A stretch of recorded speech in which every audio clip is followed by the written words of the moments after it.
Hello students, today we will continue our 6th agricultural practice. Please focus on the board. Harvesting, threshing and winnowing.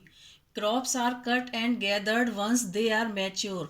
जब crops mature हो जाती है तो उसको काटा जाता है और इकट्ठा किया जाता है. This method is called harvesting. ये जो मेथड होता है इसको हार्वेस्टिंग कहा जाता है. The crop is harvested either manually using sickle or by a machine called harvester.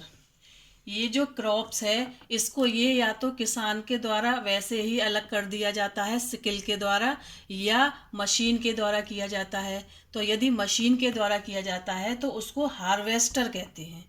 After harvesting, the crop grains need to be separated from the crop stock. After harvesting के बाद जो crop grains होते हैं उनको crop stock से separate करने की आवश्यकता होती है. The grain is covered by a husk which is loosened by the process called threshing.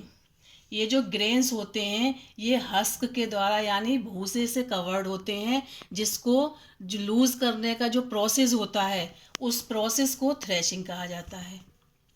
This is done manually by beating the crop stalk or by using a machine called thresher. इसको या तो किसान beating the crop या तो crop को पीट कर खुद से अलग कर लेते हैं और या इसको मशीन के द्वारा अलग करते हैं जिसको कि थ्रेशर कहा जाता है. There is a farm machine called combine which is use for both harvesting and threshing at the same time.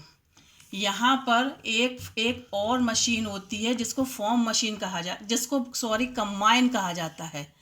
एक और फॉर्म मशीन होती है जिसको कंबाइन कहा जाता है विच is use for both harvesting and threshing at the same time, जिसमें कि हार्वेस्टिंग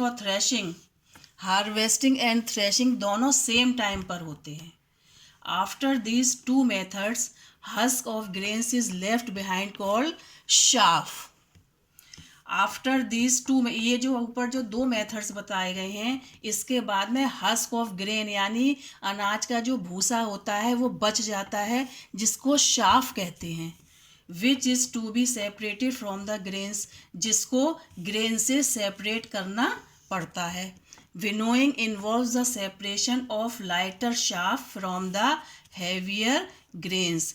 ये जो विनोइंग है ये भी एक प्रोसेस होता है जिसमें जो लाइटर शाफ होता है उसको हैवियर ग्रेन से सेपरेट किया जाता है. This is done manually by dropping the grains from the height such that heavier grains falls on the ground and lighter chaff is carried away by the wind. इसको complete करने के लिए इसमें dropping the grains from the height ऊंचाई से grains को नीचे गिराया जाता है.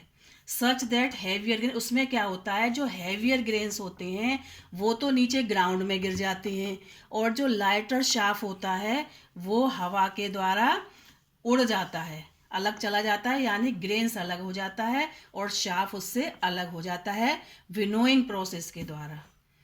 Thank you.